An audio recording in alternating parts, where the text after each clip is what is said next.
Okay, good morning बच्चों. Once again I am with you, Samir Kumar Jha, your favorite YouTube channel, Maths by Samir K Jha. Fine. And today we'll do some work on the what we have started. जो हमने पहले state line part 1 में किया था उसको continue करेंगे हम लोग, राइट? तो basic of y equal to M X plus C हमने करा था. फाइन. तो y equal to M X plus C में स्लोप क्या है, y इंटरसेप्ट क्या, देन आफ्टर दैट उस चीज को मूव करवाया था. डायरेक्शनल अप्रोच ऑफ स्लोप भी हमने किया था. तो नाउ आज जो हम लोग स्टार्ट करेंगे, and please must watch first part of straight line 1, right? तो उसके बाद ही लिंक मिलेगा आपको. No we will start with the concept की व्हाट नेक्स्ट. अब हमने स्लोप इंटरसेप्ट सीख लिया, अब कैसे स्ट्रेट लाइन को मूव करें. देखिए बच्चों, एक बात मैं बता देता हूं आपको. स्ट्रेट लाइन जितना अच्छा होगा, स्ट्रेट लाइन जितना अच्छा होगा, जितना बढ़िया आपका स्लोप का विजुअलाइजेशन होगा, उतना ही बढ़िया आपका कोऑर्डिनेट ज्योमेट्री. और कोऑर्डिनेट ज्योमेट्री को तो गेटवे ऑफ आईटीजेई कहते हैं भाई. एक कोऑर्डिनेट से अगर आप ढंग से कर लो, एक कोऑर्डिनेट से आप एडवांस क्लियर कर सकते हो. फाइन. तो पहले बेस बनाते हैं. तो हम लोग देखते हैं general equation of straight line. देखो 9th क्लास में भी हमने देखा था, लेकिन हमें पता नहीं था कि ये जनरल इक्वेशन है. तो general equation of straight line, तो general equation of straight line क्या होता है? आप सबको पता है कि क्या होता है. ax plus B Y plus c equal to 0. Here a, b, c are constant. A is the coefficient of x, b is the coefficient of y and c is the constant. See, ये c और y equal to mx plus c, दोनों के c में difference है. वहां पर जो c है वो आपका y इंटरसेप्ट देता है. y इंटरसेप्ट मतलब क्या हुआ? Portion cut on y axis from origin. Fine. तो अब इसकी बात अगर करें, थोड़ा सा इसको मैं ठीक करता हूं. a x plus B Y minus C, तो A X upon minus C, B Y upon minus C, this will equal to X upon C minus C upon A plus Y divided by minus C by B. तो अब आप क्या देखते हो? Before going to this एक चीज देख लो. कोई भी लाइन अगर आपके पास है, कोई भी लाइन अगर आपके पास है, तो how to get x intercept and y intercept. To get x intercept of a line, to get x intercept of a line, put y equal to 0. तो हमने y को 0 डाला, तो ax plus C equal to 0. यहां से x आपका आ गया minus C by a. To get y intercept of a line, to get y intercept of a line, put x, क्योंकि देखो x एक्सिस पे y 0 होता है और y एक्सिस पे x 0 होता है. ये हमने पहले ही डिस्कस किया है. तो x को 0 पुट किया, x को 0 पुट किया, तो b Y plus C equal to 0, तो y equal to minus C by B. अब थोड़ा सा इसको हम लोग अंडरलाइन कर लेते हैं कि ये हमारा y इंटरसेप्ट है और ये हमारा x इंटरसेप्ट है. This one is our x intercept and this one is our y intercept, right? अब थोड़ा सा कंपेयर कर लेते हैं इस वाली रिलेशन से. तो हमने क्या लिखा यहां पर? x upon x intercept plus y upon y intercept equal to 1. Simply अगर हमारे पास इंटरसेप्ट है तो हम क्या लिखेंगे? x upon x intercept. In better word I can say that कि सपोज कर लो एक लाइन है, एक लाइन है अपना, और हमारे पास x इंटरसेप्ट सपोज कर लो p है और y इंटरसेप्ट आपका q है.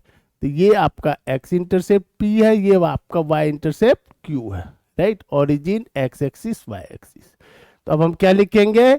Equation of line A B अगर लिखना चाहे in intercept form, equation of line A B, bracket में लिख रहा हूं, in intercept form, intercept form. पहले हमने किया था y equal to M X plus C, जो किया था वो स्लोप इंटरसेप्ट फॉर्म था, और ये क्या है, इंटरसेप्ट फॉर्म। तो क्या लिखेंगे, x upon p plus y upon q with equal to 1। See most of the places पर ए एंड बी यूज है, मैंने इसलिए नहीं यूज किया कि जनरल इक्वेशन में ऑलरेडी हमने ए एंड बी यूज कर लिया। और एक और बेसिक चीज देख लो आप कि हमारा जो जनरल इक्वेशन है, हमारा जनरल इक्वेशन जो है वो A x plus B Y plus C equal to 0 है। हमने लिख लिया B Y equal to minus A X minus C, तो y equal to minus A by B X plus minus C by B. तो अब आप इसको compare कर सकते हो M X and plus capital C. तो क्या देखते हो आप, आपका slope minus A by B है, और आपने पहले भी देखा था Y intercept minus C by B है। तो स्लोप अगर हम बात करें तो स्लोप हमारा क्या हो जाएगा, स्लोप ग्रेडियंट जो हमने पहले यूज किया था वो आ रहा माइनस ए बाय बी, मतलब नेगेटिव ऑफ ए क्या है, coefficient of x divided by coefficient of y. I don't think इसमें कोई प्रॉब्लम होगा।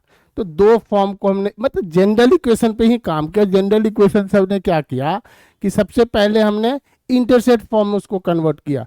कभी भी आपके पास अगर इंटरसेप्ट होगा तो हम, अगर x intercept and y intercept है तो हम क्या कहेंगे, x upon x intercept plus y upon y intercept will equal to 1। And one more thing is, if we have a x plus B Y plus c, we can find its slope. Slope क्या होता है, negative of coefficient of x divided by coefficient of Y.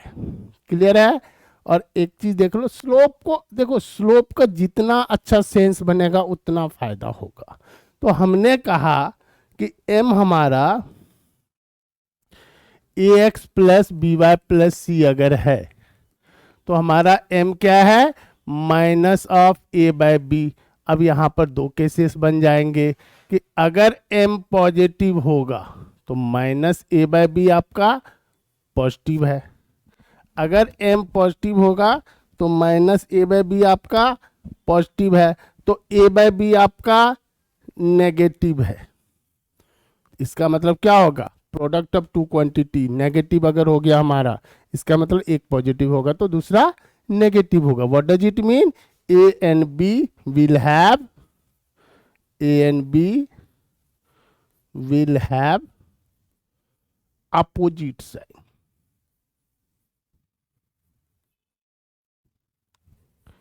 सी बच्चों 3-4 session में मैं छोटे छोटे टुकड़े में स्ट्रेट लाइन का सारा थ्योरी कवर कर लूंगा, और उसके बाद हम लोग बड़े प्यार से इसको क्वेश्चन में लगाएंगे और क्वेश्चन को विजुअलाइज करने का कोशिश करेंगे। तो अगर हमारा बेस अच्छा बना, सी हम जो अभी कर रहे हैं, नॉट फॉर द स्टूडेंट और इन क्लास 12th जिसका पेपर आने वाला, जिसका पेपर आने वाला है उसका अलग स्ट्रेटजी। अभी हम लोग फाउंडेशन तैयार कर रहे हैं कि मैथमेटिक्स में अगर हमारा फाउंडेशन अच्छा होगा, this all theory are for the student we will who will go to class 11th as well as right now in class 11th।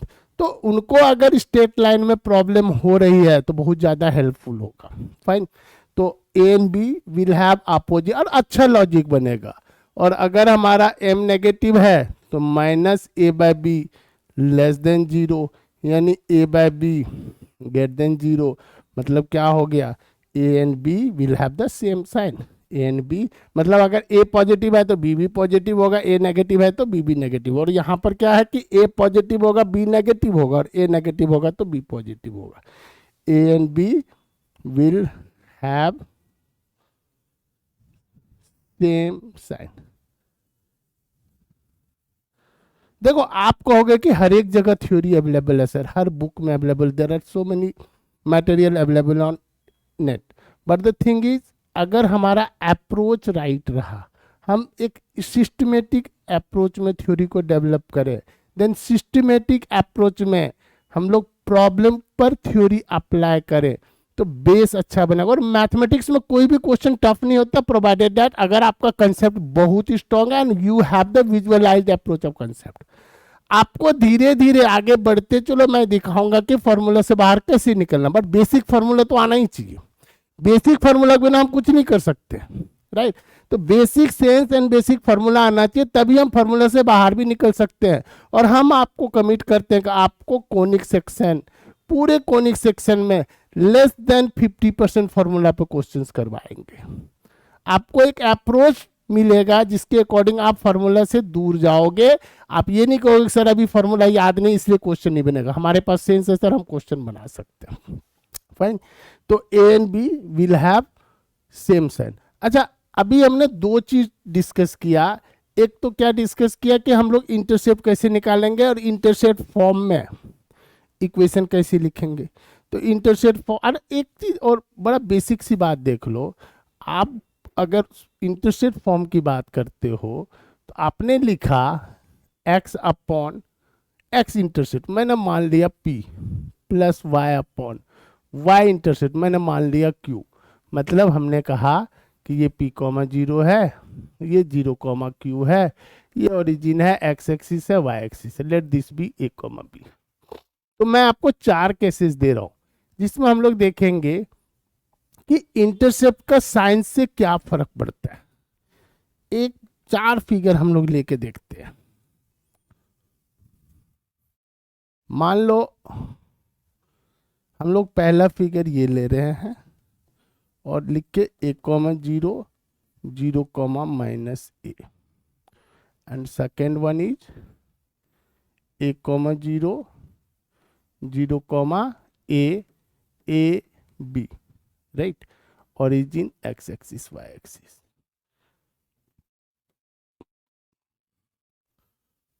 अब आप थर्ड फिगर ये ले लो, माइनस a कॉमा 0। अब जैसे माइनस ए बोला तो एक्स इंटरसेप्ट आपका negative है, 0 कॉमा a। और फोर्थ वन हमने ले लिया minus a comma 0 0 comma minus a। दोनों इक्वल है, ये एंगल 45 डिग्री बनेगा तो ये एंगल भी आपका 45 डिग्री होगा, तो स्लोप आपका 1 हो जाएगा। और यहाँ पे ये दोनों इक्वल है, ये एंगल 45 डिग्री क्योंकि ये 90 है तो ये एंगल आपका 135 डिग्री होगा, तो स्लोप आपका -1 होगा। और यहाँ पे ये दोनों इक्वल है, ये एंगल 45 डिग्री है तो स्लोप आपका 1 होगा। और दिस वन इज 45 डिग्री, ये 135 डिग्री है, 135 डिग्री है तो स्लोप आपका -1 होगा। तो when ever equal intercept, slope या तो +1 हो रहा है या -1 हो रहा। इक्वल इंटरसेप्ट की बात करें हम लोग तो स्लोप क्या हो रहा है आपका +-1। ओके, नौ यहाँ पे दो बातें होगी। अगर स्लोप 1 होगा, intercepts are equal in magnitude, intercepts are equal in magnitude having opposite sign. और अगर इसको देखोगे m आपका -1 होगा, intercepts are equal in magnitude with same sign, with same sign. Fine. तो whenever slope +-1, मतलब whenever we have equal intercept, in that case equation of straight line क्या हो जाएगा हमारा, इक्वेशन ऑफ स्ट्रेट लाइन होगा y equal to +-x plus. देखो अभी आप पिछले दो सेशन में, जस्ट पिछले सेशन और आज के सेशन में देखे होंगे, मैं दो ही चीज पे ज्यादा फोकस कर रहा हूं कि स्लोप इंटरसेप्ट। स्लोप आपका tan of the inclination with the x axis होता है, और intercept portion cut on axis from origin. जब हम x intercept y axis intercept की बात करते हैं, if simply intercept then portion cut between होता है, ये हमने बताया था आपको। बट अगर हम एक्स इंटरसेप्ट वाई इंटरसेप्ट बोले, तो इस चीज को एक विजुअलाइज अप्रोच रखो कि हाँ इतना कट कर रहा है, इतना कट कर रहा है। फॉर एग्जांपल हमने कहा ये ओरिजिन है, ये मान लो 3,0 है, ये 0,-5 है। तो अगर कोई बोले कि इक्वेशन ऑफ स्ट्रेट लाइन क्या होगा, तो हम क्या कहेंगे, equation of a b is your x upon x intercept y upon y intercept equal to 1 which is 5x minus 3y upon 15 equal to 1। अब यहाँ अगर आप स्लोप निकालना चाहो तो स्लोप आपका क्या हो जाएगा, तो स्लोप क्या हो जाएगा, minus coefficient of x 5 upon minus 3 which is your 5/3। Fine. तो इंटरसेप्ट फॉर्म का यूज करना थोड़ा सा सीखो, इससे फायदा होगा। And one more very important thing is कि मान लो कि ये एक लाइन है ए बी, और मैं कहता हूं कि ये लाइन जो है, इस लाइन का ओरिजिन से डिस्टेंस p यूनिट है, यानी distance from origin, distance from A line मतलब परपेंडिकुलर डिस्टेंस। और ये OP लाइन जो है, सपोज कर लो एक्स एक्सिस से अल्फा एंगल बना रहा, OAB एक्स एक्सिस से अल्फा एंगल बना रहा है। तो आप देखो इन ट्रायंगल OAP आपका OP बेस है, side containing the angle is base, OA hypotenuse है, अपोजिट टू राइट एंगल। तो बेस अपॉन हाइपोटेनस यानी OP upon OA is your cos alpha. It means OA equal to OP upon cos alpha which is P upon cos alpha. And if this angle is alpha, this angle is 90 minus alpha. अब यहां पर फिर से right angle है, तो in triangle this is not OAB, this is OAP and no OPB। अब अगर हम कहें OP upon OB, this is your cos π/2 minus alpha base upon hypotenuse which is your sine alpha. तो आपका OB जो होगा, OB हो जाएगा OP upon sine alpha which is your P upon sine alpha. तो आप क्या देख रहे हो, OA upon P upon cos alpha है, तो ये पॉइंट का coordinate P upon cos alpha comma 0। OB upon P upon sine alpha है, तो इस पॉइंट का कोऑर्डिनेट क्या होगा, 0 P बाय साइन अल्फा। तो अब आपके पास एक्स इंटरसेप्ट भी है, आपके पास वाई इंटरसेप्ट भी है। तो इक्वेशन ऑफ ए बी अगर हम लिखें तो हम क्या लिखेंगे, x upon x intercept y upon y intercept will equal to 1 which means x upon P by cos alpha plus y upon P by sine alpha will equal to 1 which is x cos alpha plus Y sine alpha equal to P। And this is very important form, इसको हम लोग कहते हैं normal form, क्योंकि perpendicular को हम लोग क्या कहते हैं, नॉर्मल कहते हैं। तो ये equation of straight line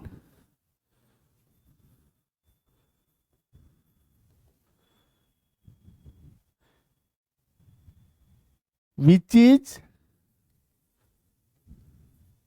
at a distance of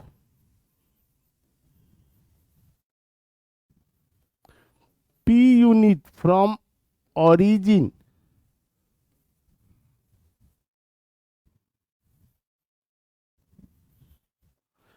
and the perpendicular makes an angle alpha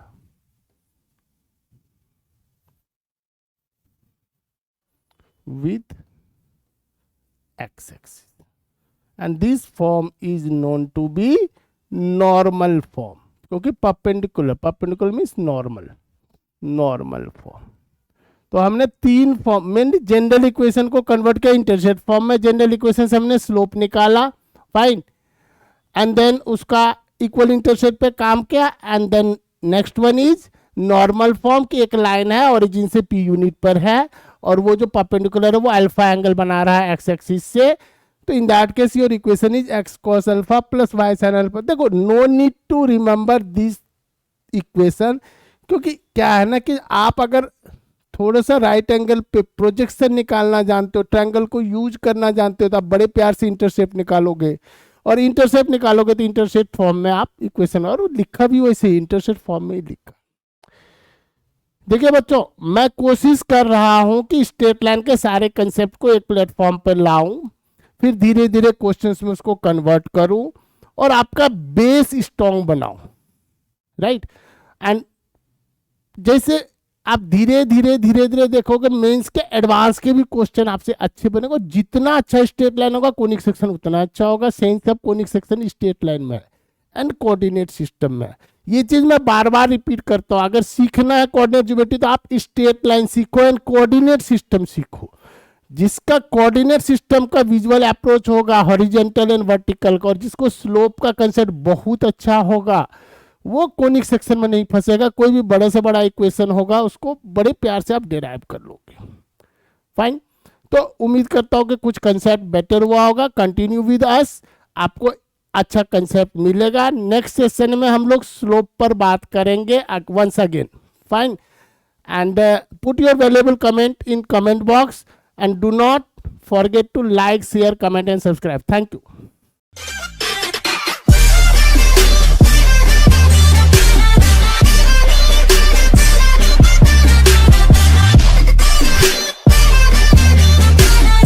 तो 5x - 3y - 15